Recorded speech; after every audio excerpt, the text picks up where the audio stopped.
Hello বন্ধুরা, আমাদের সেই মর্নিং চ্যালেঞ্জের যে 90 দিন, সেই 90 দিনের আজকে হচ্ছে 4র্থ নম্বর দিন। তার 4র্থ নম্বর দিনে এই যে আমরা আজকে কিন্তু গাড়ি নিয়ে তাড়াতাড়ি রেডি, কারণ অনেক বেলা হয়ে যাচ্ছে। আর এখন বাজে ঘড়ির কাঁটায় 5টা। অনেক দূর।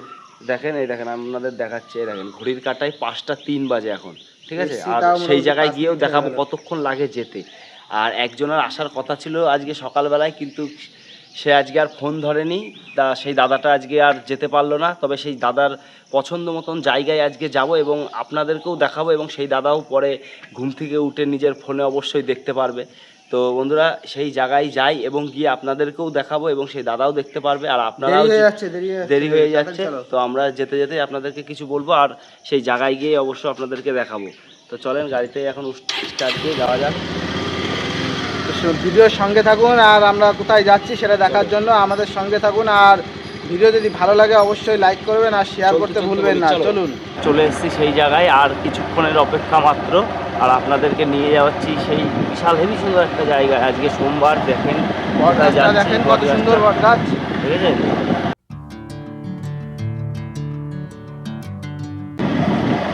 দেখেছেন, তারপরে একটা হেভি সুন্দর জায়গা, চলেন দেখাচ্ছি। এমন জায়গায় যাচ্ছি বন্ধুরা, এই যে এখন বাগানের মধ্যে ঢুকে পড়েছি। মেন রাস্তা থেকে বাগানের মধ্যে ঢুকে পড়েছি। এখন বাগানের মধ্যে দিয়ে আবার এই কিরম রাস্তা, আস্তে আস্তে বাগানের মধ্যে ঢুকে পড়েছি। এখন এই বাগানের মধ্যে দিয়েই যেতে হবে সেই জায়গায়। এটা আজকে একজনের আসার কথা ছিল আমাদের সঙ্গে, তার খুব ইচ্ছা ভোরবেলা এই জায়গাটা দেখার, কিন্তু কিসের জন্য জানি না আসতে পারিনি। ফোন করেছিলাম, আমরা ফোন করেছিলাম, ফোন ধরতে পারিনি। তা উনি যখন আসতে পারেনি, আমরাই তার ইচ্ছাটা পূরণ করব ক্যামেরার মাধ্যমে, যাতে সে দেখতে পারে জায়গাটা, ভোরের দৃশ্যটা। কারণ তার খুব ইচ্ছা, সেই দাদার খুব ইচ্ছা যে ভোরবেলা এই জায়গায় আসবে, কিন্তু হয়তো কোনো কারণবশত উঠতে পারেনি বা ফোন ধরতে পারেনি। তার জন্যে আমরা দুজনায় আজকে চলে এসেছি এই জায়গায়। তো বন্ধুরা, এই যে আমরা চলে এসেছি, দেখেন সেই বাগানে, পুরো বাগানের দৃশ্য দেখেন, ভোরবেলাকার বাগানের দৃশ্য দেখেন কি সুন্দর লাগছে। আর এই যে গাড়ি হ্যান্ডেল লক করছে, গাড়ি হ্যান্ডেল লক করে আমরাও বেরিয়ে এখনই যাব ওইখানে। কারণ এই যে এইখানটায় বেড়া দেওয়া, কারণ এই ভেতর এই খোপটা দিয়ে তো গাড়ি যাবে না, শুধু আমরাই যেতে পারবো। তা এই যে এই দিক দিয়ে আমরা আসলাম, এই যে এই দিক দিয়ে আমরা আসলাম, এই দিক দিয়ে এসে গাড়িটা এখানে হ্যান্ডেল লক করলাম। কেমন একটা মনে হচ্ছে অন্ধকার অন্ধকার ভাব, কারণ এখন ভোরবেলা তো। দৃশ্যটা দেখেন, আর হেবি সুন্দর জায়গায়, চলেন আসেন দেখাচ্ছি। এখন আমরা এই খোপের মধ্যে দিয়ে ঢুকলাম, ঠিক আছে। ঢুকে একদম সেই জায়গায় নিয়ে যাচ্ছে আপনাদের। খুব সুন্দর জায়গা, আজকে সোমবার, মনের মধ্যে খুব ভালো লাগছে। আর ভোরবেলা উঠতে উঠতে একটা গুড হ্যাবিটে পরিণত হয়ে যাচ্ছে। মনে হচ্ছে যত দিন যাচ্ছে মনে হচ্ছে পারবো। হ্যাঁ, প্রথম তো ভাবছিলাম না যে মনে হয় আর পারবো না, কিন্তু এখন তা মনে হচ্ছে না, এখন মনে হচ্ছে পারবো। কিন্তু আপনারা যদি কেউ আমাদের সাথে এরকম ভোরের চ্যালেঞ্জে যোগ হতে চান, তাহলে আমাদেরকে বলবেন যে আমরা এই জায়গায় যাব বা আজকে এই জায়গায় দেখতে চাই, ঠিক আছে। কারণ ভোর 5টায় ওটা কিন্তু খুব সহজ ব্যাপার বলে মনে হবে না। কারণ যে আসবে বলেছিল আজকে, ও দুপুরবেলার দিকে বলেছিল আমাদেরকে যে আমিও যাব ভোরবেলা, কিন্তু দিনের বেলায় বলা সহজ যে আমরা ভোরবেলায় উঠবো বা যাব, কিন্তু সেটা ভোরবেলায় এসে অতটা সহজ হয়ে ওঠে না। অত সহজ হয়ে ওঠে না। যখন একবার চোখ বুঝবে না, ফোন কানের গোড়ায় বাজবে, কে ফোন করলো রে, এরকম মনে হবে। কিন্তু আমরা এখন একটা চ্যালেঞ্জের সম্মুখীন হয়েছি, যার জন্য আমাদের উঠতেই হবে। তাই আমরা এই গুড হ্যাবিটটা তৈরি করছি। আর আপনাদেরকে তো বলেইছি যে 90 দিন ডেলি ব্লগ দেব। সকালবেলা এই চ্যালেঞ্জ আমরা কমপ্লিট করবই। তো আজকে হচ্ছে আমাদের 4 নম্বর দিন, আর এই 4 নম্বর দিনে এই যে আমরা বাগানের মধ্যে দিয়ে হেঁটে হেঁটে চলে এসেছি, দেখাচ্ছি আপনাদেরকে সেই জায়গাটা। তো বন্ধুরা, অবশেষে এই যে আমরা সেই জায়গায় এসে পৌঁছেছি। আর এখন ঘড়ির কাঁটায় কটা বাজে দেখাচ্ছি, দেখেন এই যে 5টা 29, দেখেন ঘড়ির কাঁটায় এখন 5টা 29 বাজে। মানে আমরা ওখান থেকে 5টা 4-এ বেরিয়েছিলাম, অত আমাদের 22 মিনিট 25 মিনিট সময় লেগেছে। আর দূরত্বটাও অনেক। দেখেন এই যে এই জায়গাটা হলে আপনারা সবথেকে ভালো দেখতে পারবেন।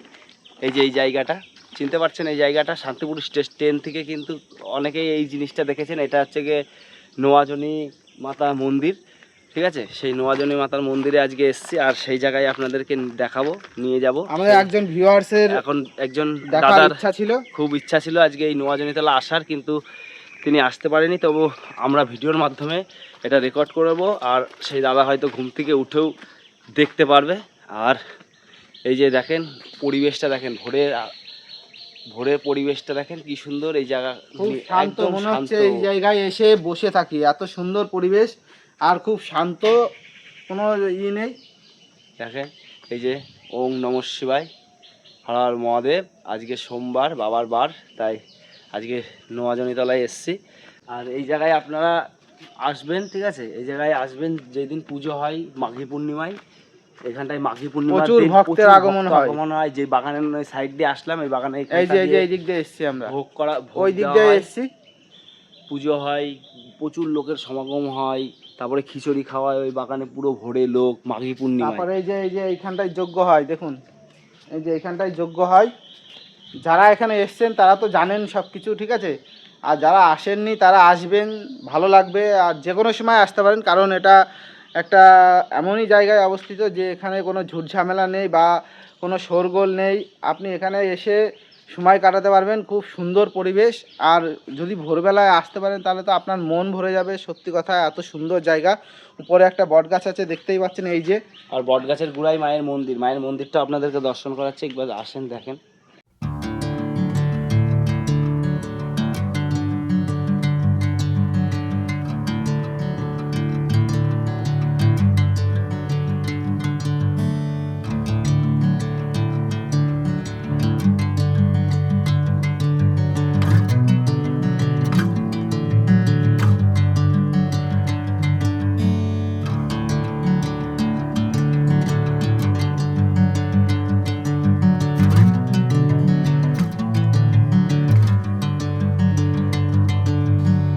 এই যে এখন দেখতে পাচ্ছেন নোয়াজনী মাতার মন্দিরটা, একদম দেখলেন। এটা হচ্ছে 3 নম্বর রেলগেট, ঠিক আছে, শান্তিপুর স্টেশন থেকে আপনি 3 নম্বর রেলগেট বানকে এটা অবস্থিত। আর প্রত্যেক মাঘী পূর্ণিমায় এই জায়গায় অনুষ্ঠান হয়। হ্যাঁ, ট্রেন থেকেও জায়গাটা দেখা যায়, ট্রেন থেকে আপনি ওই গেটটা দেখতে পারবেন, যে গেটটা দেখালাম প্রথমে, ট্রেন থেকে দেখতে পারবেন। আর এই যে সতী মায়ের যে 52 ফিটের যে নোয়া পড়েছিল এইখানটায়, তাই এই জায়গার নাম হয়েছে নোয়াজনীতলা। এখানকার বহুত ইতিহাস আছে, আমাদের চ্যানেলের সঙ্গে জুড়ে থাকুন, তাহলে এই ভিডিও আপনারা দেখতে পারবেন। আর এই যে এই জায়গাটা দেখেন খুব সুন্দর, এই যে সামনে পেছনে একটা মনসা মা রয়েছে, এই যে ওর মনসা মায়ের মন্দির রয়েছে, খুব সুন্দর। আর কি সুন্দর জায়গাটা দেখতে লাগছে দেখেন, পুরো বাগানের মধ্যে এটা অবস্থিত, ঠিক আছে। সতীপীঠের যে নোয়াটা পড়েছিল না মায়ের, সেইখান থেকে এই জায়গার খুব শান্ত পরিবেশ নাম। এখানে আপনি যদি ভোরবেলায় আসেন এখান থেকে, আর আপনার বাড়ি ফেরার জন্য মন করবে না। যারা কোলাহলের মধ্যে রয়েছেন, ব্যস্ত জীবনের মধ্যে রয়েছেন, একটু শান্ত পরিবেশে যেতে চান, সময় কাটাতে চান, তারা এই জায়গাটায় আসতে পারেন। ভালো সুন্দর জায়গা, এটা একদম শান্ত পরিবেশ। এই যে এইখানটায় অসুবিধা হলে পায়খানা বাথরুমের ব্যবস্থা আছে। আর এই জায়গাটাই, এই যে এই বাগানের ভেতরে এই জায়গাটায় আপনার হচ্ছে ভোগ টোগ রান্না হয়, যে খিচুড়ি প্রসাদের আয়োজন করা হয়। যারা এসছে তারা সবই জানে, কিন্তু এবার যারা আসেনি তারা আসতে পারবে। আর এইটা ভোরবেলায় কেমন পরিবেশ থাকে সেটা আমরা আপনাদেরকে দেখালাম। আর একজনের দেখার ইচ্ছা ছিল, যে কারণে আমাদের এই জায়গাটা আজকে সিলেক্ট করা। আর আপনারা কোথাও যদি দেখতে চান যে আমি এই জায়গাটা ভোরের দৃশ্য দেখতে চাই, তাহলে সেই জায়গাটা আপনারা বলবেন, আমরা দেখিয়ে দেব। আমরা সেই জায়গায় আপনাদেরকে ভোরের দৃশ্যটা দেখানোর চেষ্টা করব। আর ভিডিও যদি ভালো লাগে অবশ্যই কমেন্ট করে জানাবেন, আর যদি কোনো সমস্যা থাকে সেটাও কমেন্ট করে জানাতে পারেন। আমরা আগামীকাল কোথায় যাব সেটা আপনাদেরও মানে সিলেক্ট করা জায়গা হতে পারে, কারণ আপনারা কমেন্ট করে বলবেন যে আমরা এই জায়গাটা দেখতে চাই বা ওই জায়গাটা দেখতে চাই, সেই জায়গাটায় আমরা যাওয়ার চেষ্টা করব, আপনাদের রিকোয়েস্ট রাখার চেষ্টা করব। আর আজকে জায়গাটা কেমন লাগলো সেটাও কমেন্ট করে জানাবেন। যদি ভালো লাগে অবশ্যই একটি লাইক করবেন। এই যে সেই গেটটা, এই গেটটা ট্রেন থেকে দেখা যায়, দেখতেই পাচ্ছেন, ট্রেন থেকে এইটা অনেকেই দেখে থাকে। আর এইটা দেখলে আপনি বুঝতে পারবেন যে হ্যাঁ আমি এইখান দিয়ে যাচ্ছি। আর এটা হচ্ছে রেলগেট, 3 নম্বর রেলগেট। 3 নম্বর রেলগেট ছেড়ে কিছুটা আসতে হয়। আর এই যে এইদিকে হচ্ছে শিয়ালদা, আর এইদিকে আমাদের শান্তিপুর। তো বন্ধুরা, ভিডিওটা ভালো লাগলে লাইক দেবেন, অবশ্যই লাইক করবেন আর আমাদেরকে সাপোর্ট করবেন। আর যদি কোথাও যাওয়ার ইচ্ছা থাকে আমাদের সঙ্গে, তাহলে আপনি আমাদের সঙ্গে যোগাযোগ করতে পারেন এবং ভোরবেলায় আমাদের সঙ্গে আসতে পারেন। কিন্তু ভোরবেলায় ওঠাটা অতটাই সহজ না, কারণ আপনি দিনের বেলায় মনে হবে যে হ্যাঁ আমি উঠতে পারবো, আমি যাব, বা আমি ভোরবেলায় উঠে এটা করব ওটা করব, কিন্তু ওঠাটা অতটা সহজ হয়ে উঠবে না। আর আপনি চাইলে আমাদের সঙ্গে আসতে পারেন, আর কোন জায়গা দেখতে চান সেটাও আপনি বলতে পারেন, কারণ সেই জায়গায় আমরা যাব। আর ভিডিও ভালো লাগলে অবশ্যই একটি লাইক করবেন আর শেয়ার করবেন। আর দেখলেন তো কতক্ষণ সময় লাগলো আসতে যেতে। আর আপনারাও কিন্তু ভোরের আলোয় টুক করে চলে আসতে পারবেন এখানটায়, আর অনুষ্ঠানের দিন তো আসবেনই। তো ভিডিওটা ভালো লাগলে লাইক দেবেন, চ্যানেলটাই নতুন হলে চ্যানেলটা সাবস্ক্রাইব করতে ভুলবেন না। দেখা হচ্ছে পরবর্তী আবার একটা কোনো নতুন ভিডিওতে। ততক্ষণ ভালো থাকবেন, সুস্থ থাকবেন। সুস্থ থাকবেন।